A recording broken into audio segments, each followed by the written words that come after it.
नमस्कार, good evening. आज का हमारा webinar Rahu Ketu part two के ऊपर है।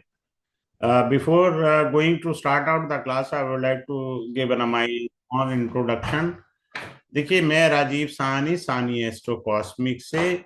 मैं करीब 24 साल से ज्यादा का समय हो गया है मुझे कंसल्टेंसी के प्रोफेशन में, और 1.25 1 साल से ज्यादा का समय हो गया है मुझे क्लासेस पढ़ाते हुए।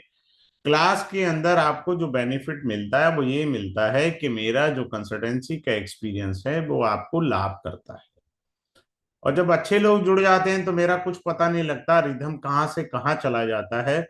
पढ़ाता मैं वैदिक हूँ तो बीच में जेमिनी भी बोल देता हूँ, नाड़ी भी बोल देता हूँ, लाल किताब भी बोल देता हूँ। कुछ भी, किसी भी एंगल से, कहीं से भी, किसी भी सूत्र को कहीं से भी आप वेरीफाई कर सकते हैं। ये सिंपल सा कॉन्सेप्ट आपको समझना है। अब क्या है कि हमें राहु केतु स्टार्ट करेंगे। मेरा आपसे रिक्वेस्ट है, अगर आपके चार्ट में ऐसे योग हो तो आप देखिएगा और उन्हें समझने का प्रयास करिएगा। अब आप देखिए, किसी को कोई भी इंक्वायरी करनी है या कुछ भी समझना है, मेरे को व्हाट्सएप पर लिख सकते हैं, बट मेरी हम्बल रिक्वेस्ट रहेगी, no window shopping, do not disturb me unnecessary. आपको अगर सीरियस है क्लास अटेंड करने में, आपने जानना है एस्ट्रोलॉजी को। देखो, एस्ट्रोलॉजी दो प्रकार की होती है। दो प्रकार का मतलब ये होता है कि एक राहु वाली एस्ट्रोलॉजी होती है और एक शनि वाली होती है। शनि वाली जो एस्ट्रोलॉजी होती है वो क्लासिकल होती है, यानी कि आप उसकी टेक्निक को समझें डीपली। और राहु वाली होती है शॉर्टकट, ये यहाँ बैठा है, ये वहां बैठा है, बस हो गया, खत्म। लेकिन लॉजिक नहीं पता है आपको उसका, तो जिंदगी भर कंफ्यूज रहेंगे आप। ये याद रखिएगा। अभी शनि भगवान मीन राशि में आ जाएंगे ना, तो क्या होगा? मीन राशि में शनि जैसे ही आएंगे तो जो लोग राहु वाली एस्ट्रोलॉजी कर रहे हैं ना, वो खत्म। केवल शनि वाली एस्ट्रोलॉजी बचेगी, जो क्लासिकल और टेक्निकल एस्पेक्ट से चलते हैं। ठीक है। अब मैं स्टार्ट करने जा रहा हूं, आप अपने चार्ट पर देखिएगा, लगाइएगा और समझने का प्रयास करिएगा। अब आप देखिए, मैं स्टार्ट करने जा रहा हूं। Before that starting this thing, Monday को हम लोग ये स्टार्ट करने जा रहे हैं। कल हमारा, एक सेकंड, किसी ने ज्वाइन करना है। हाँ, तो मंडे जो है वो आपका 9 तारीख है, 9/12/2024। 8 बजे से लेके 9 बजे क्लास होगा। ठीक है, मंडे टू फ्राइडे। और ये 10 क्लासेस का है, पार्ट टू है ये। पार्ट वन मैं पढ़ा चुका हूं, राहु केतु पार्ट टू है ये।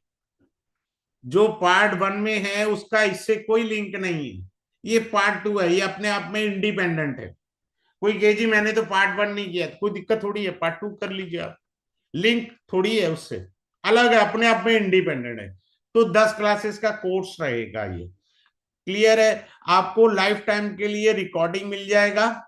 फिर आपको क्या है, ई सर्टिफिकेट यदि आपको चाहिए वो भी प्राप्त हो जाएगा। फिर आपको क्या है कि इसका फी मैंने बिल्कुल नॉमिनल रखा है, 3711। मैंने बिल्कुल नॉमिनल फी रखा हुआ है। हाँ, हमें राहु केतु को समझना बहुत ज्यादा जरूरी है। जब तक हम राहु केतु को समझेंगे नहीं तो गड़बड़ हो जाएगी। Clear? Now I am going to start out the class. अब मीनिंग आप समझिए। सदैव राहु केतु के डिस्पोजिटर को देखा करें यहां। जब भी राहु केतु देखना है, you have to first check the dispositor. Clear? Suppose someone is born in Virgo ascendant, isn't it? So the Pisces sign is over here. किसी का, कुछ लोग कह रहे थे जी मेरे को, सर आप इंग्लिश में बोलते हो हिंदी में। भाई, साउथ से भी काफी लोग आते हैं क्लास में, फॉरेन से भी हैं।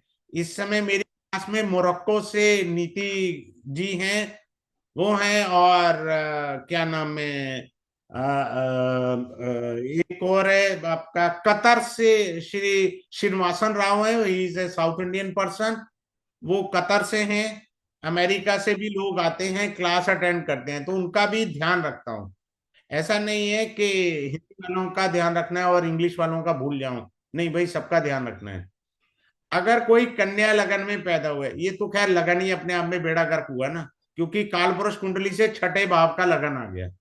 छठा भाव क्या होता है? रोग ऋण रिपु शत्रु संघर्ष वाला जन्म तो आपका हो चुका है, बात खत्म। अब मान लीजिए यहां पर मैंने राहु बिठा दिया और यहां पर केतु बिठा दिया। क्लियर हो गया? ये दूसरा स्टेप है। किसी भी लगन में राहु केतु बैठ जाए तो वो डिविजनल चार्ट भी डैमेज हो जाता है। Hair I am talking about only the D1 chart, लगना कुंडली के बारे में मैं बात कर रहा हूं। ठीक है जी। तो लगन कुंडली के बारे में बात कर रहा हूं। कन्या लगन का जन्म है, पहला नेगेटिव पॉइंट। दूसरा नेगेटिव पॉइंट क्या है महाप्रभु? कि इसमें राहु केतु बैठ गए। क्लियर है? अब हुआ क्या कि बुध महाराज यहां बैठ गए, साथ में सूर्य तो होंगे ही। अब ये बुध भी बुरी तरह से डैमेज है, कारण वो एक शत्रु राशि में बुध महाराज बैठे हैं, दूसरा सूर्य के साथ अस्त हैं, और इसके स्वामी बने बृहस्पति। मान लीजिए हमने बृहस्पति यहां रख दिया, वो अपने भाव से 12वां हो गया और वो केतु से भी 12वां है। तो आदमी का तो जीना जन्म ऐसे ही हो गया, जीवन भर संघर्ष, विवाह भी खराब हुआ, व्यापार भी खराब हुआ। सप्तम भाव व्यापार है, तो व्यापार से लाभ भी नहीं है। बुध एकादश भाव में है, जलीय राशि में है, सूर्य के साथ है, अस्त होगा। तो हमारे को जब तक बारीकियां नहीं समझ में आएंगी तो ये दिक्कत देगा ही देगा। ठीक है, अगले पॉइंट पर चलते हैं। अगला पॉइंट हम कहते हैं कि D1 चार्ट है। D1 का मतलब है लगन कुंडली। क्या है? लगन कुंडली, D1 chart. Suppose someone is having Ketu in the fourth bhava, any lagna, I'm not talking about particular lagna, I said any lagna. Suppose someone is born in Gemini ascendant, so what does that mean? Here is the sign of Virgo. Agreed? पहले मैंने इसका इसका तो dispositor हम पढ़ेंगे, मैंने कब कहा नहीं पढ़ेंगे। अब मैं अगला स्टेप बताने जा रहा हूं। हमने डिस्पोजिटर तो पढ़ना ही है, पढ़ना है, देखना ही देखना है। पर कालपुरुष कुंडली से ये चंद्रमा का घर है, तो चंद्रमा आपकी माता को रिप्रेजेंट करता है। आप चेक कर लीजिए, केतु आपके चतुर्भाव में है तो आपके माता जी को रोग आता जाता रहेगा। आप चेक करके देखिए। हमें इस प्रकार से भी देखना है। तो पहले स्टेप में मैंने डिस्पोजिटर बताया, इसमें भी तो कह रहा हूं ना डिस्पोजिटर तो है ही है ये। पर अब यहां पर एक और स्टेप जुड़ गया। चतुर्भाव में केतु महाराज बैठे जो कि चंद्रमा के घर में है, और केतु पीड़ा के कारक ग्रह है, तो माता श्री को पीड़ा देंगे। माता को क्यों देंगे? क्योंकि चंद्रमा माता के कारक है। सिंपल सा पॉइंट है, हमको ज्यादा बुद्धि लगानी ही नहीं है। आगे चलें, अगले पॉइंट के ऊपर चलते हैं।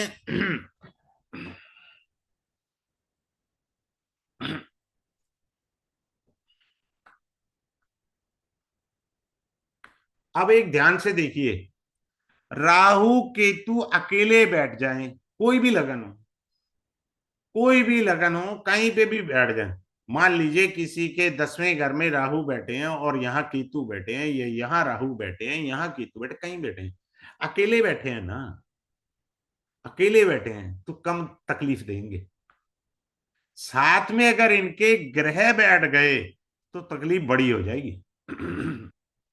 ये याद रखना। अगर राहु केतु अकेले बैठे हैं भावों में तो पीड़ा कम है, अगर साथ में ग्रह बैठ गए तो पीड़ा ज्यादा है। इफ राहु और Ketu are conjunct together with any planet, they also afflicted bhava as well as the planets. भाव के साथ वो ग्रह को भी प्रभावित करेंगे। क्लियर हो गया? सिंपल सा पॉइंट है, इसमें कोई रॉकेट साइंस हमने पढ़नी नहीं है। आगे चलते हैं। देखिए राहु क्या है? हरि अनंत, हरि कथा अनंत था, आपकी अनंत डिजायर्स हैं। राहु तो आपकी इच्छाओं को बताता है, इच्छाएं अनंत हो गई आपकी। केतु क्या है? केतु आपके त्याग हैं, केतु धर्म है। समझ रहे हैं आप? कोई भी ग्रह केतु के साथ बैठ गया तो you will face a difficulty to get the materialistic things in this युगा। तो क्योंकि केतु धर्म के कारक हैं, मटेरियलिस्टिक के थोड़ी हैं, पदार्थों के कारक थोड़ी हैं, वो तो राहु महाराज हैं। राहु इच्छाओं को बढ़ा देंगे जिस भी ग्रह के साथ होंगे, उस ग्रह की इच्छाओं को राहु महाराज मल्टीपल कर देंगे। केतु जो है किसी भी ग्रह के साथ है तो उस ग्रह से संबंधित उसके जो कारक तत्व हैं ग्रह के, उसको कम कर देंगे। बस इतना से तो अंतर है, हो रहा है क्या। बट जो डेप्थ है वो मैं मेरे को क्लास में रिवील करनी है, बट एक फंडामेंटल कॉन्सेप्ट तो आपको पता होना चाहिए ना राहु केतु के बारे में, तो वो आपको आ गया। अब आ जाइए एक पॉइंट पे चलते हैं। Suppose someone is having Jupiter and Ketu conjunct anywhere in the chart. Here I am writing down in the 10th bhava. आप देखिए बृहस्पति और केतु किसी भी भाव में युति करके बैठे हैं। कौन बैठे हैं? बृहस्पति और केतु। क्लियर है? अच्छा, अब मैं पढ़ा तो वैदिक रहा हूं, इसमें नाड़ी का तड़का भी लगा देता हूं। मैं क्लास में भी ऐसे ही करता हूं, लाल किताब से जैमिनी से रिदम बन जाए, लेकिन साथ में अच्छे लोग भी होने चाहिए भाई, वो अधिकारी भी तो होने चाहिए ना जिनको दें विद्या। अब जुपिटर जीव हो गया, यानी आई मी माई सेल्फ, आई मी हो गया। केतु पीड़ा हो गया, और बाल्यकाल की उम्र जो चंद्रमा से होती है 0 से 12 वर्ष, इसको हेल्थ इश्यू रहेंगे 0 से 12 वर्ष तक की आयु में। केतु उसके बाद इसको रिलैक्स देगा थोड़ा सा। आप चेक कर लीजिए अगर आपकी कुंडली में बृहस्पति केतु है तो ये है। अगर ये बृहस्पति वक्री है तो मीनिंग बदल जाएगा। डायरेक्ट है तो मीनिंग अलग होता है, वक्री है तो मीनिंग अलग होता है, ये सदैव याद रखना। इस चीज के अंदर हमको समझना है। फिर हम इस क्लास में, पहली क्लास में मैं ये बताऊंगा कल यानी मंडे को, कि राहु ताकतवर है कि केतु ताकतवर है, हु इज स्ट्रांग। इन दोनों में ताकतवर कौन है? राहु ताकतवर है कुंडली में या केतु ताकतवर है? वो मैं कल पढ़ा दूंगा आराम से। खैर मैंने डिग्री के कोर्स में ही पढ़ा दिया था, वो बच्चे पूछ रहे थे तो मैंने उनसे कहा चलो अब आपने प्यार से पूछा है तो मैं बता देता हूँ। मैंने कहा जबकि ये राहु केतु का पार्ट है फिर भी मैं बता रहा हूं आपको। आगे चलते हैं। अब सूर्य हमारी आत्मा का कारक है, सूर्य हमारा संतान का, जनरेशन, डीएनए का कारक भी है। आत्मा है ना, वंशागत को बताता है। अब इसके साथ राहु बैठ जाए तो जिस वंशावली में हम पैदा हुए हैं उसमें कहीं ना कहीं कार्मिक दोष है उस वंशावली में। सिंपल सी बात, सिंपल सा रूल समझ लीजिए।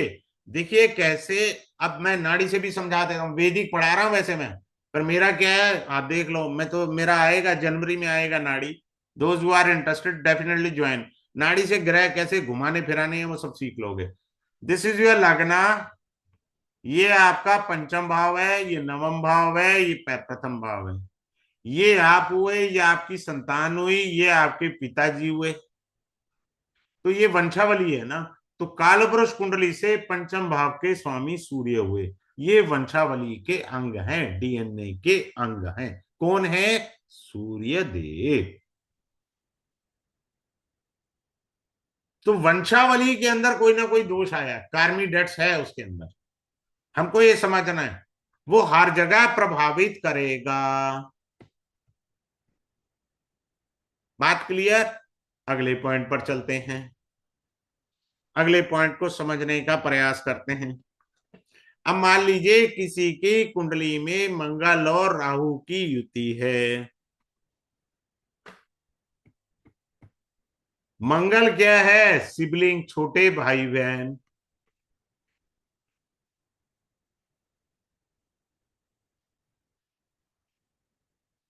मंगल राहु की युति का अर्थ है कि छोटे भाई बहन को राहु ने पीड़ा ज्यादा देनी है। आप कोई कहे जी मेरे तो छोटे भाई बहन नहीं है, तो भैया आप तू लपेटे में।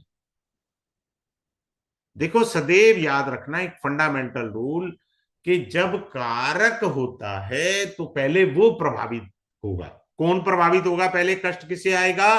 कारक को। जो ग्रह जिन चीजों के कारक हैं, अगर आपके पास कारक नहीं है, यानी ह्यूमन बींग्स की बात कर रहा हूं, मटेरियलिस्टिक की बात नहीं कर रहा हूं, तब आप जो हैं क्या करेंगे, क्या समझेंगे? वो प्रभावित होगा। तो मंगल राहु, आप कोई कहे जी मेरा तो छोटा भाई नहीं है, तो भैया तुम्हारा साला तो होगा ना, ब्रदर इन लॉ अंग्रेजी में बोलते हो। तो उसकी शादी पूछ लेना, लंका लगी हुई पाओ, उसकी शादी प्रभावित होगी। आपकी तो है ही है शादी प्रभावित, उसकी भी शादी प्रभावित है। ये मीनिंग भी आएगा। मंगल राहु का अर्थ यहां पे ये भी आ जाएगा। अगले पॉइंट पर चलते हैं। अगले पॉइंट को आप समझिए। अब बहुत सारी फीमेल आती हैं, मेल भी आते हैं, पूछते हैं जी मेरे हस्बैंड का चक्कर है, मेरी वाइफ का चक्कर है। खाम खा दिमाग का दही कर रखा है। चक्कर कुछ नहीं है, आजकल लोगों को मीनू देखने का शौक है। बस क्या पड़ा है डिश में, क्या क्या है, शाही पनीर है, दाल मखनी है, नहीं है, बस वो देखना ही देखना है यार, झांकना है। अब मैं आपको बताता हूँ, किसी का हो तो kindly share with me, I request share with me. Suppose anyone having, अभी मैं राहु केतु पढ़ा रहा हूं, मेरा दिमाग चल गया, मैं गिफ्ट दे रहा हूं आपको। किसी का तीसरे घर में मंगल है, वो अपने स्पाउस पर शक करेगा ही करेगा, बात खत्म। वाइफ है तो हस्बैंड पे शक करेगी, हस्बैंड की कुंडली में है तो वाइफ पे शक करेगा, तीसरे घर में मंगल आ गया। नहीं, खाम खा का शक करना यार बंद करो, अपनी लाइफ को हंसी खुशी गुजारो, छोटी सी तो जिंदगी है। खाम खा दिमाग का दही मत करो। सपोज अब इस मंगल, पहला सूत्र आपने पकड़ लिया, इसको मिटा देता हूं नहीं तो गड़बड़ कर बैठोगे। मान लीजिए आपका मंगल यहां बैठा है, चतुर्भाव में बैठा है। इस मंगल से तीसरे घर में, ध्यान से सीखिए, तीसरे घर में राहु बैठ गया। जब भी मंगल से तीसरे भाव में राहु बैठेगा, शक की खुजली देनी देनी है इसमें, बात खत्म। वाइफ है तो वो पति पर शक करेगा, पति है वो अपनी पत्नी पे शक करेगा, मतलब और कुछ नहीं है, ये शक ही होगा, समझ लीजिए। खाम खा दिमाग का दही करना और कुछ नहीं करना जिंदगी में। किसका फोन आया था, क्यों आया था, किस लिए बात करी, अरे यार छोड़ो ना, इन चक्करों में क्यों पड़े हो। मैं हमेशा कहता हूं, बहुत सारे लोग रेमेडी पर ज्यादा फोकस करते हैं। मेरा उनसे विनती है, रेमेडीज पर कम फोकस करें। आपने फोकस करना है चीजों को पढ़ने पर ज्यादा। जब तक ग्रह आपसे बात ने ना करें, बातें ना करें, एस्ट्रोलॉजी अर्थहीन है, याद रखना। ग्रह तो आपसे बात नहीं कर रहे, लेकिन आप रेमेडी चेपे जा रहे हो। भैया फॉल्ट देख लो, अब किसी ने आपसे आके कह दिया कि जी मेरे पति का कहीं चक्कर है, आपने उठा के 4 रेमेडी चेप दी, आपको सूत्र पता ही नहीं था। अभी मैंने 2 सूत्र बताए ना, पहला सूत्र बताया तीसरे घर में मंगल है, शक करने की बीमारी है। दूसरा बताया मंगल कहीं पे भी कुंडली में बैठा है, वहां से तीसरे घर में राहु बैठा है, ये बीमारी तब भी है। भैया उनको प्यार से समझाओ, शक नहीं करो, अपना गृहस्थ आश्रम अच्छा करो। इस तरह का योग बना हुआ है कुंडली में, इस वजह से आप शक कर रहे हैं। नहीं, रेमेडी काहे की देनी यार उसको, ये कोई रेमेडी वाला पार्ट है? ये तो साइकेट्रिस्ट वाला पार्ट है। आपके समझाने से अगर आप समझता है, नहीं तो साइकेट्रिस्ट के पास ले जाओ भैया। अपन तो उल्टी सीधी रेमेडी देते नहीं है, बेकार की रेमेडी दे दो, चेप दो, रेमेडी चेप दो जी मेरे पति का वो चक्कर है, सामने वाला भी कहता है पार्टी आ गई चलो भुना लो इसे, पैसे ऐंठ लो। तो नॉनसेंस यार। वो योगा बना हुआ है शक का कुंडली के अंदर। Now coming up to the next point. अब एक और चीज बताता हूं।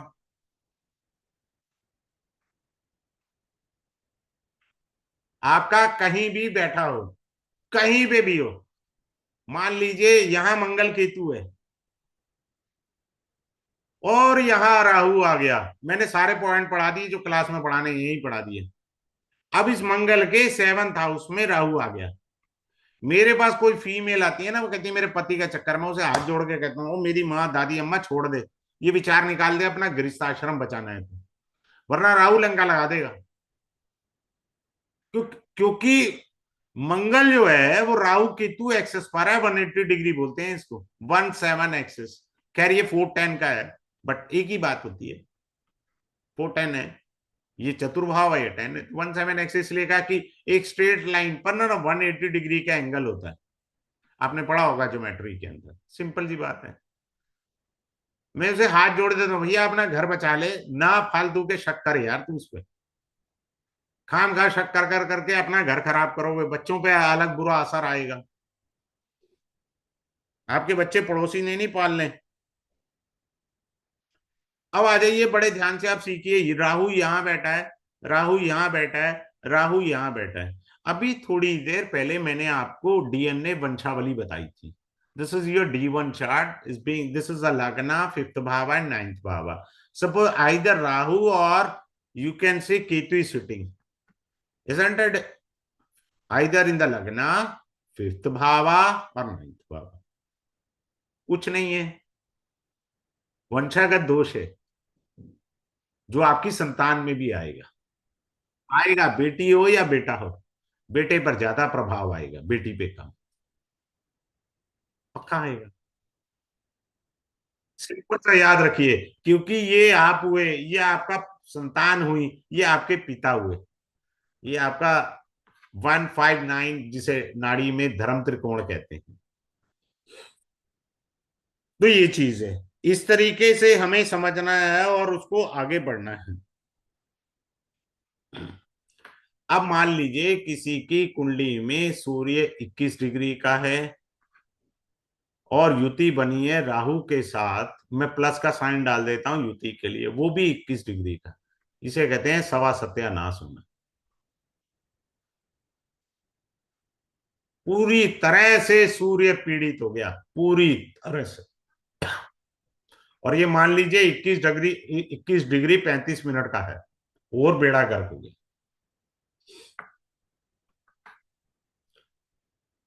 समझ रहे हैं, ये वंशागत दोष बहुत भारी आया।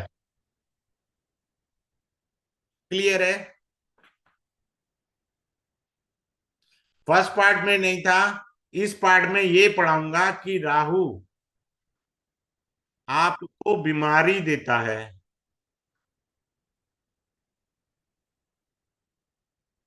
राहु क्या देता है? बीमारी।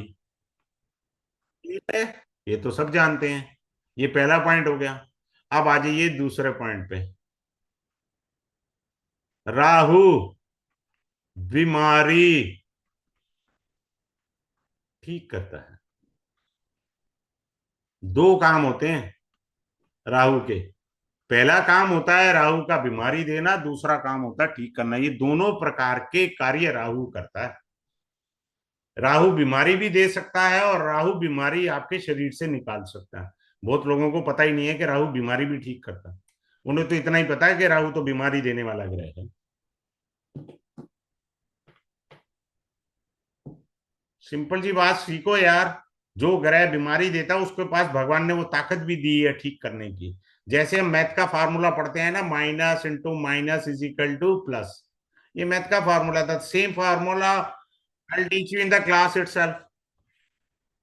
राहु जो है ना, वो आपको अगर बीमारी दे रहा है तो वो रोग भी तो ठीक करेगा यार। पर कैसे, किस तरीके से, वो मुझे क्लास में समझाना है आपको। सिंपल सी बात है, इसमें कोई ऐसी दिक्कत वाली बात नहीं है जो ना समझ में आए आपको। अब आता है कि वो, आप लिख लो भैया, जो लोग एस्ट्रो टॉक पर हैं, फलाने ढिमकाने चैनल पर हैं। अब मान लीजिए, एक चार्ट इधर भी बना देता हूं।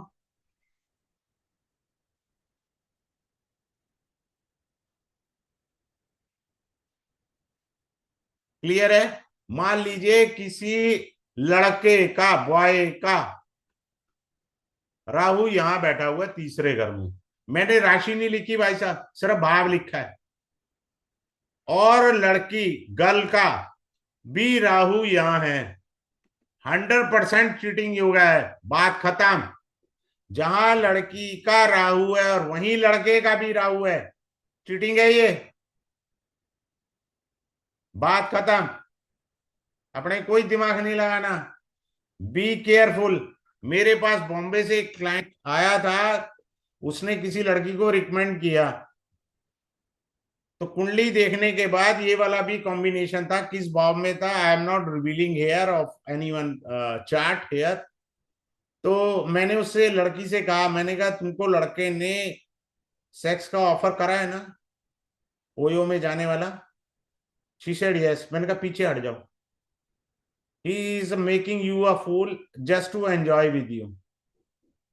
मैंने उसको कहा कि देखो बेटा, ऐसा है, फादरली समझा रहा हूं, एज एन एस्ट्रोलॉजर नहीं समझा रहा तुमको। अगर मुझे पिता तुल्य मानती है तो पीछे हट जाओ बेटा। मैंने जब उसके मन की बात आपको बता दी है ना, अब आप पीछे हट जाओ। वो सिर्फ आपके साथ एंजॉय, राहु डिजायर है, इच्छा की पूर्ति होते ही राहु आगे निकल जाएगा, अब वो दूसरी इच्छा की तरफ जाएगा। सेम पर थोड़ी रहते हैं राहु। याद रखना, मैं एक बढ़िया बात बता देता हूं, मन ना दो ही जगह टिकता है। एक नोट गिनने पर, आप नोट गिनते हुए जरा किसी से बात करके दिखा दो, नोट नहीं गिने जाएंगे। और सेक्स करते हुए टेंशन लेकर दिखा दो, सेक्स नहीं कर सकते। ये दो ऐसी जगह हैं जहां पर आपको एकाग्रता चाहिए। तीसरी एकाग्रता होती नहीं है, वो भगवान को पाने की है। ये तीन ही पॉइंट है, ठीक है ना। तभी तो कहा जाता है physical body, astral body and the ether body. So it is very difficult in the Kali Yuga to get the ether body. तीन पॉइंट होते हैं। चलिए, come up to the next point. हम अगले पॉइंट पर चलेंगे और उसको समझने का प्रयास करेंगे। क्या है पॉइंट, वो मैं अभी बताता हूं आपको। एक सेकेंड। श्री राम। अगले पॉइंट पर आ रहे हैं। चीटिंग का हो गया, ये हो गया, ठीक है। अब एक और चीज बताते हैं। अभी मैंने आपको एक चीज बताई थी, सूर्य और Rahu conjunct, right. Suppose both are on से 23 degree, on the same degree, तो ये वंशागत दोष आया हुआ। It is very difficult to have a male baby. It is very difficult to have a male baby. लड़का होना बड़ा कष्टदायक है। वो तो मन्नतें मांगो, नाक रगड़ो, फलाना है ढिमकाना है, तो जाके, अदरवाइज तो पुत्र रत्न आराम से नहीं है। भूल जाइए उस चीज को आप। अब आते हैं, हमारे को जब भी राहु केतु पीड़ा देंगे, कौन देंगे पीड़ा, राहु केतु। जब भी गोचर में, ये आपका क्या, कौन सा चार्ट है, लगन चार्ट है। लगन में बृहस्पति, पंचम भाव में बृहस्पति, यहां पर बृहस्पति 1 5 9 में जब भी बृहस्पति गोचर करते हैं, समस्याओं का निदान करते हैं। कारण बृहस्पति नवम भाव के स्वामी है, 9th house of blessing. So you will get the blessing during the 1 year period. With the blessing, you will get enhanced in your energy or the luck, whatsoever you have, you are facing the problem. ये आपको भगवान ने समझो oxygen दे दी है, उसका लाभ लेना है। परंतु एक सुंदर सी बात बता रहा हूं, चेक कर लेना। जिन कुंडलियों में, मैं एक सूत्र दे रहा हूं आज आपको डेमो में, वक्री गुरु हो, बृहस्पति राहु या केतु के साथ हो, सूर्य राहु या केतु को साथ हो, तो उन्हें एक किस्म से कर्स होता है। कौन सा कर्स होता है, भागवत कथा का 18वां अध्याय, बिन हरि कृपा नहीं मिले संत, संत दर्शन महादुर्लभम। अगर आपकी कुंडली में ये योग है, बड़ा कठिन हो जाता है। लगन पंचम नवम में भी बृहस्पति आ जाए और आपको कोई संत मिल जाए जो मार्गदर्शन कर सकें, इतना सहज नहीं है। संत दर्शन महादुर्लभम। ऐसे लोगों को संत के दर्शन नहीं है, because they are carrying heavy duty karmic debts ना। That's why they are having such kind of a combination in their chart, especially in the lagna. Say someone is having even in the D9 chart Namansha, then he should forget about of all these things. बहुत tough हो गया। अब तो वो तो आत्मा कुंडली है हमारी, नमंशा कुंडली, उसमें भी कलेश आ गया ना, तो गई भैंस पानी में। So we should take care on it ना। हमें आगे भी चलना है और उसको समझना है। अब आप देखिए, मैं बड़ी अच्छी चीज बताने जा रहा हूं। कुछ दशाएं होती हैं जो पीड़ा देती ही देती है, बात खत्म। कुछ दशाएं हैं पीड़ा देती हैं, अगर किसी की हो तो मुझे शेयर कर सकता है। राहु में बुध हो जाए, चेक कर लो राहु में बुध का अंतर आया हो तो। राहु में केतु का अंतरदशा। So here I am talking about mahadasha and antardasha, क्योंकि ये पीरियड बड़े होते हैं, प्रत्यंतर दशा का पीरियड छोटा, प्रत्यंतर दशा का पीरियड बहुत छोटा होता है, ये बड़े पीरियड होते हैं। ये तो खैर बहुत बड़ा हो गया एमडी। ये पीड़ाएं देती हैं केतु के अंदर बृहस्पति की अंतरदशा। क्या देंगे आपको? घाटा दे देंगे, टेंशन देंगे, हेल्थ इश्यूज दे देंगे, दुनिया भर की परेशानियां मिलेंगी इन दशाओं में। चेक करके देख लो अगर आपकी आई हो। आ गया समझ में? सिंपल सी बात है। चलिए अगले पॉइंट को आप बताते हैं। So I am here revealing the dispositor theory to also. Now coming up to the dispositor theory, suppose someone is born in Gemini ascendant।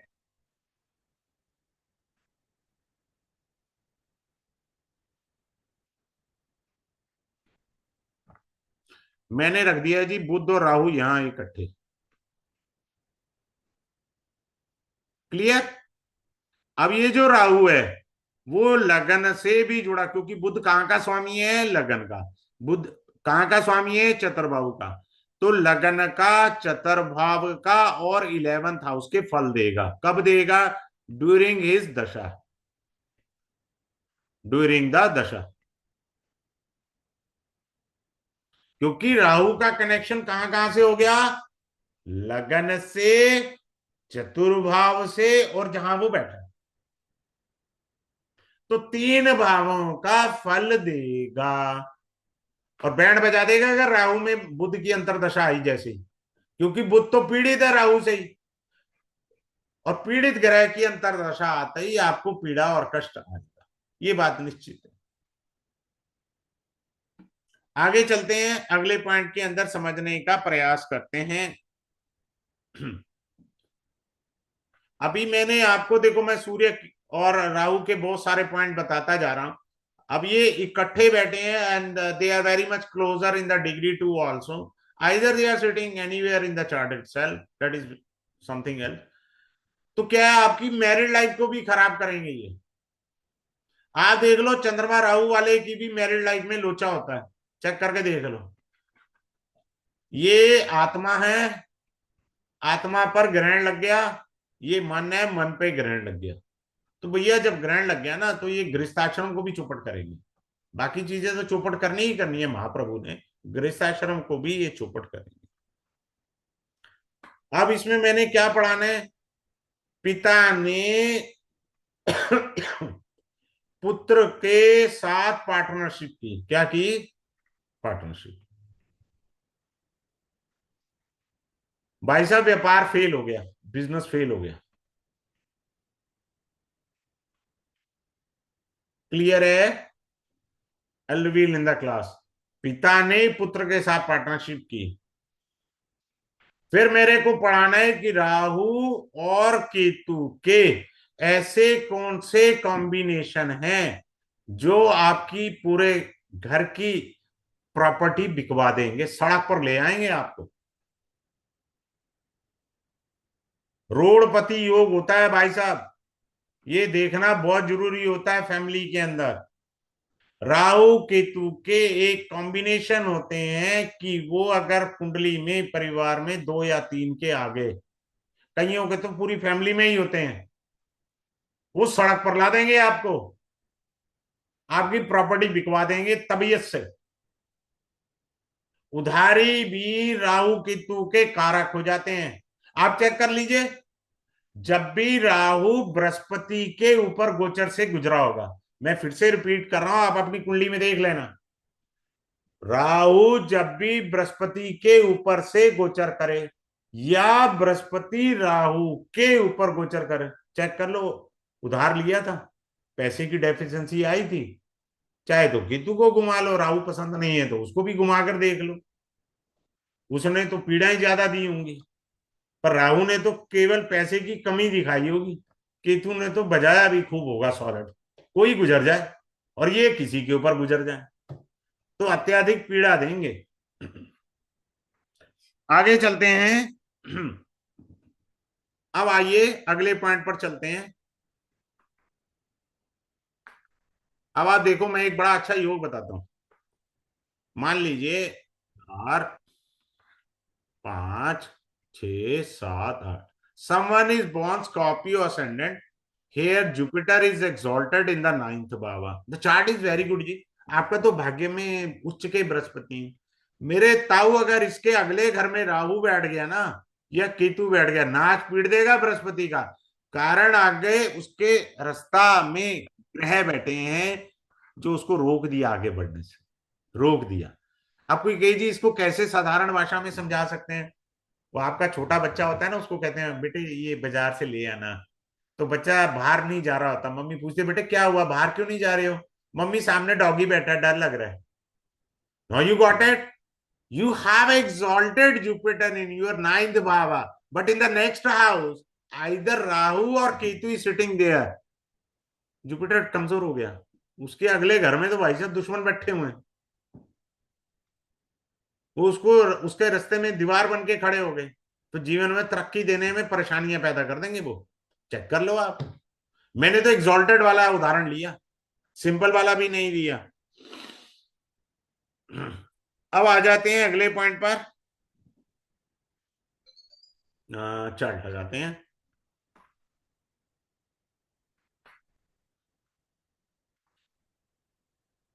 Chart लगाते हैं। अगर मान लीजिए किसी का केतु छठे घर में बैठ जाए। छठा घर क्या है? जॉब का। छठा घर क्या है? सर्विसेज का। सर्विसेज समझते हैं ना? भैया मैं लैपटॉप रिपेयर करता हूँ, सर्विस प्रोवाइड कर सकता हूँ इसकी, एएमसी ले लीजिए। ये छठे घर में केतु का बैठना means up and down in your life. Clear हो गया? If you have Ketu in the sixth bhava, you will face too much up and downs in your career। और एक और बात बता देता हूं भैया, ये छठा घर काय का है? रोग ऋण रिपु शत्रु। क्या है? ऋण। क्या आपने उधार लिया है? वो चेक करो। केतु है छठे घर में। तो हमारे को ये चीजें समझनी बहुत ज्यादा जरूरी है। अगले पॉइंट पर आ रहे हैं। राहु या केतु बृहस्पति के साथ हूं, either you have this combination in your natal chart, number one। What I said in the natal chart, number one। Number two, in transit Rahu या केतु बृहस्पति से भेंट करें, या बृहस्पति राहु केतु से भेंट करें। कब करें? ट्रांजिट में। तो आपको ना एक फियर दे देंगे। क्या दे देंगे? फियर दे देंगे। आपको एक डर का भाव पैदा हो जाएगा आपके अंदर। वो किसी भी रूप का हो सकता है, किसी भी प्रकार का हो सकता है।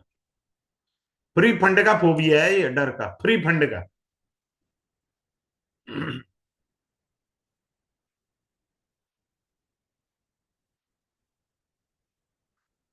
आया मजा? अगले पॉइंट पर चलते हैं। जुपिटर और Ketu, they are conjunct together. I request to the person never go in a partnership. Partnership ना करें। No partnership if you have a Jupiter and Ketu together anywhere in the bhava, especially say in the seventh house, Jupiter and Ketu sitting in your seventh bhava, isn't it? So never go for partnership। दूसरा, अगर आपने partnership की, partner तो भग जाएगा, उधार आपने चुकाना है।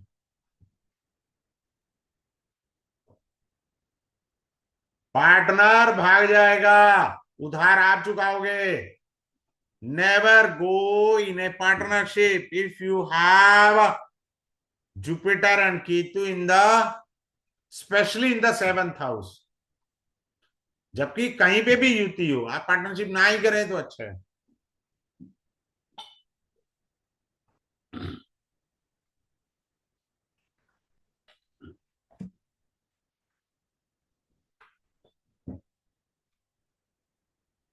इस तरीके से हम चलेंगे।